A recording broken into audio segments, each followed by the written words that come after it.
Hey, what's going on, guys? Foodless is back, and today we're making manicotti, one of my all-time favorite dishes. And growing up in an Italian family, this dish really has a special place in my heart. I remember my uncles coming over, making pasta on the kitchen counter, hands and flour flying everywhere. Jimmy and Chuck, I miss you so much.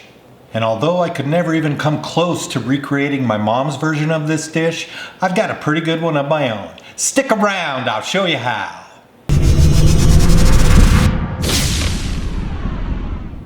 Alright, we're going to get started on our sauce. 1 28-ounce can of organic whole peeled tomatoes. Tablespoon of tomato paste. I'm going to blend these up real quick.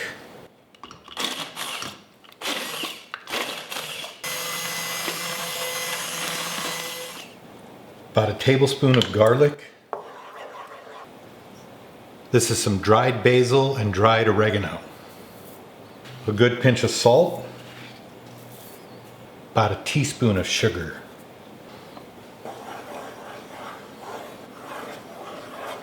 Now we'll bring that to a boil and then we'll cover it and simmer it for about 4 hours and let it all come together.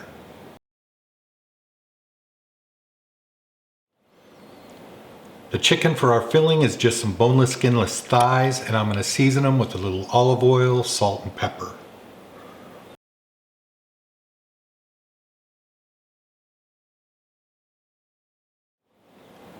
These will go into a 350-degree oven. I just have some fresh baby spinach here, which I'm going to cook down in a pan and let it get nice and wilted. I'm going to add just a little salt, and that'll help that wilting process.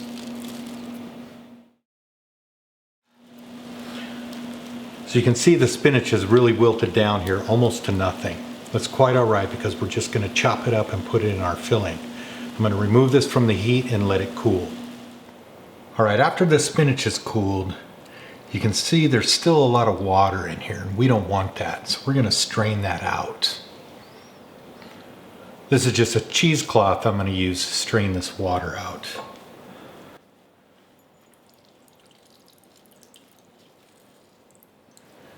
We just removed all that water from just that little bit of spinach.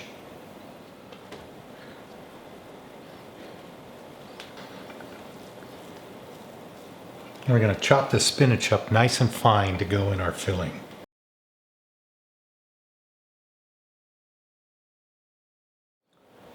Now we're going to do the same with our chicken. I want to keep this filling pretty smooth. I don't want it too chunky, so I'm going to cut these up pretty fine.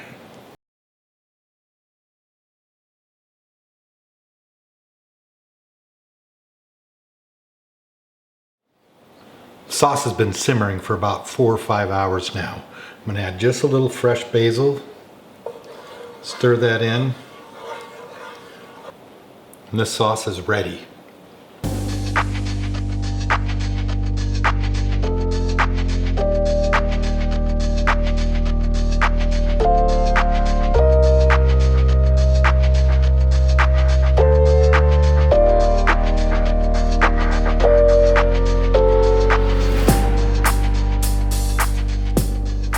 Alright, we're going to get ready to stuff our manicotti. Now you can use a store-bought shell, pre-made pasta, or make your own pasta. Traditionally this recipe calls for a crepe. That's what we're going to use. The crepe batter is simple, the recipe is in the description below, but it's basically 4 ingredients. It's eggs, flour, water, and salt. I like to take the ricotta mixture and form it in my hands.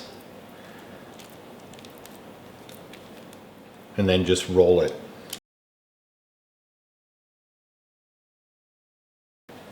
Then I'll just trim these edges off here.